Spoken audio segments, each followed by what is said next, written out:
자, 감정통역 번역 위촉을 봅니다.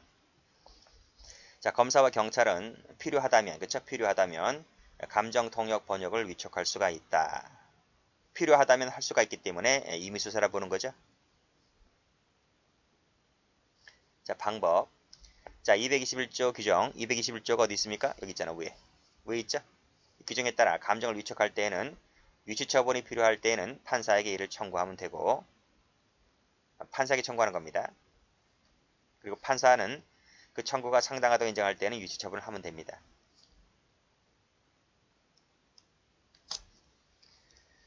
자, 됐고. 자, 밑에 감정 위촉받은 자는 판사의 허가를 받아서 173조 1항에 규정된 처분을 할 수 있다 했는데 그 1항이 바로 어디 있습니까? 여기 밑에 나와 있잖아.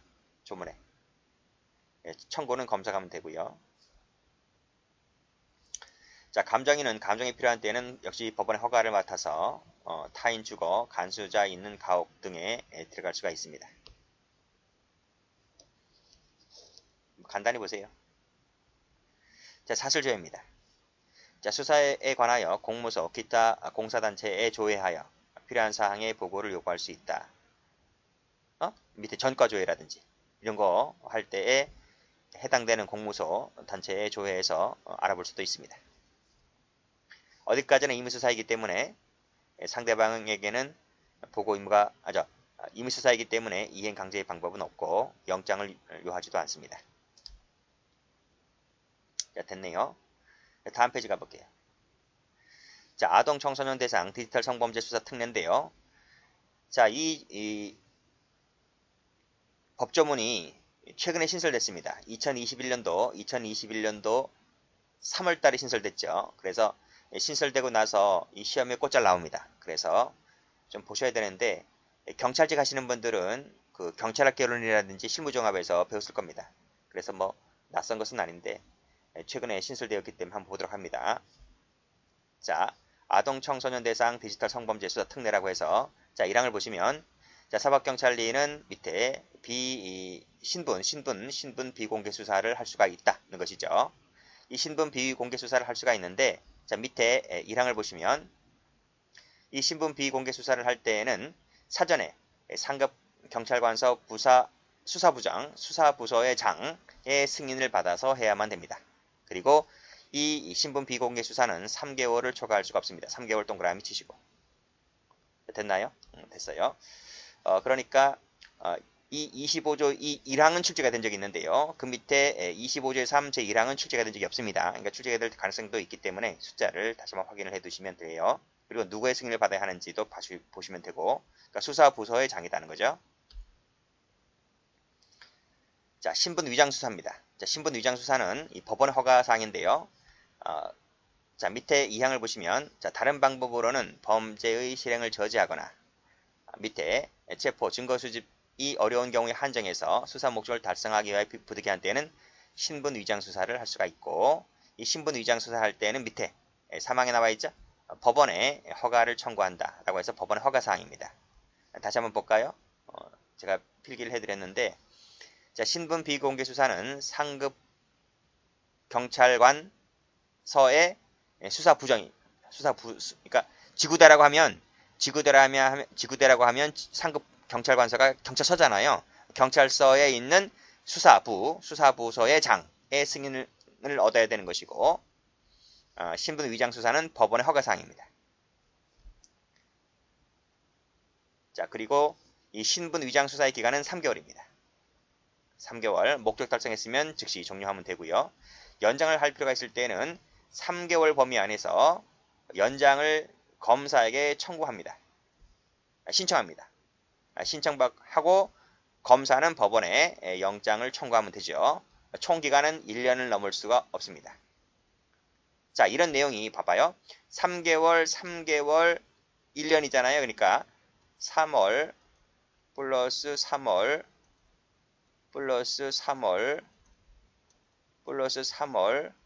어쨌든 총 기간이 1년이니까요. 1년보다 크거나 작아야 된다는 얘기지.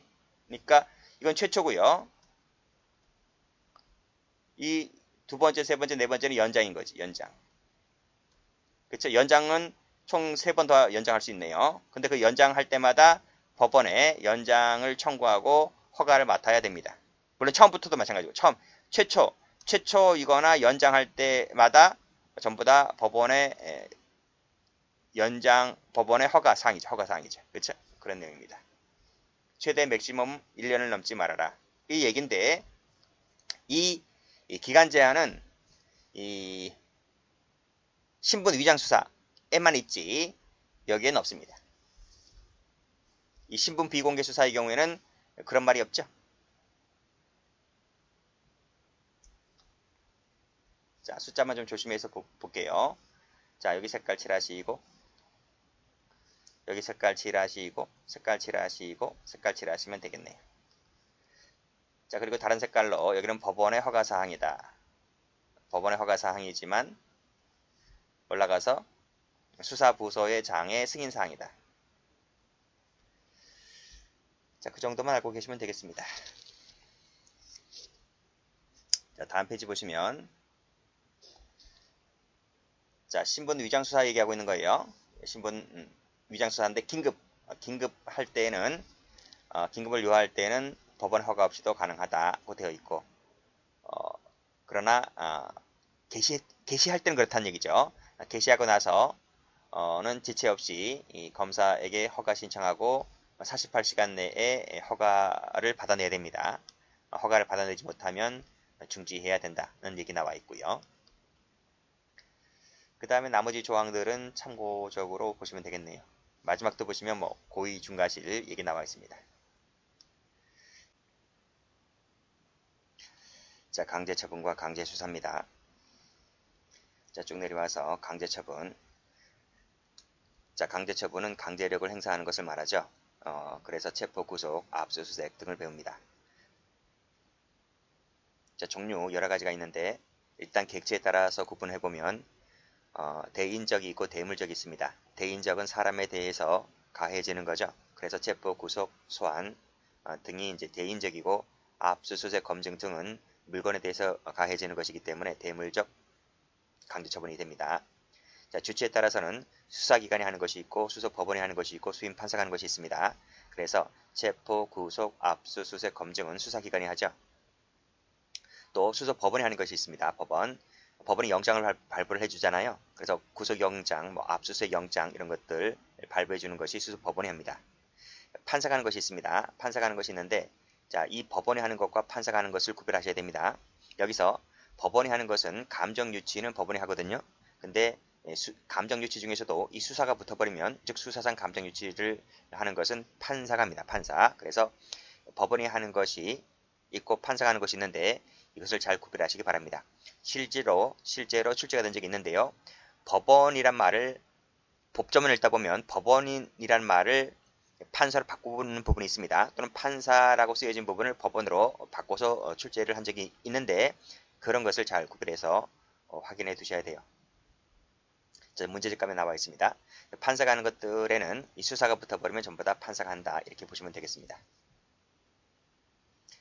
자, 시점에 따라서 기소 전에 하는 것이 있고 기소 후에 하는 것이 있습니다. 강제 정도에 따라서 직접적이 있고 간접적이 있는데 이 간접적이라고 하는 것은 심리적 강제에 따라서 일정한 행위를 하게 하는 것으로서 소환과 제출명령이 있다. 이 소환과 제출명령, 특히 제출명령이 간접적이 된다는 것도 기출된 적이 있습니다. 자, 한 번쯤 읽어보시면 될 것 같고요. 자, 다음. 자, 강제처분에 대한 구제책이 더 출제가 더 잘 되죠. 특히 이 강제처분에 대한 구제책으로서 사전적이 있고요. 그 밑에 사후적이 있는데 공채 시험보다는 특히 승진에서 출제가 좀 많이 됐어요. 경찰 승진이든 해경 승진이든 출제가 좀 많이 되었다.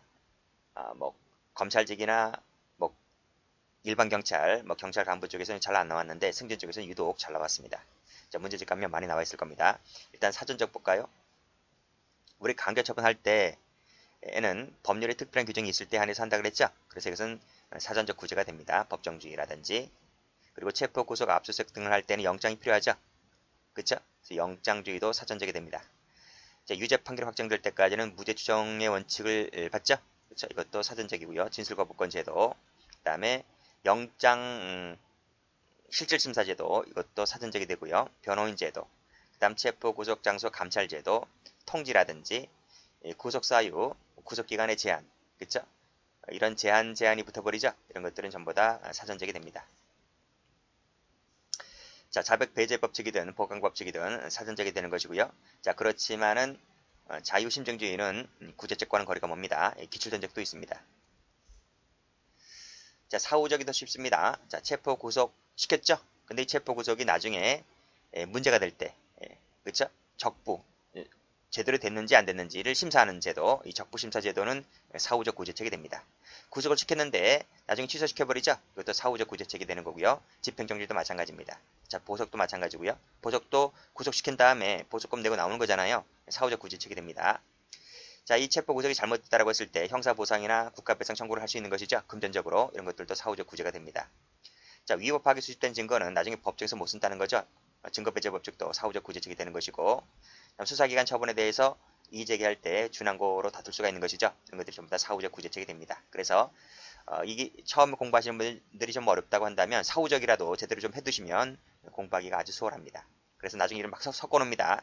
섞어놔서 사전적 구제책이 아닌 것은, 사후적 구제책이 아닌 것은 이렇게 출제하기 때문에 오히려 같이 공부해도 좋지만 그것이 좀 어렵다고 하시는 분들이 계신다면 사후적이나마 공부를 해두시면 더 공부하기 수월하다는 것이죠. 적부심사라든지 취소, 집행정지, 보석, 증거배제, 준항고, 돈 문제 관련된 거 이런 것들 다 사후적이다 이렇게 보시면 되겠습니다.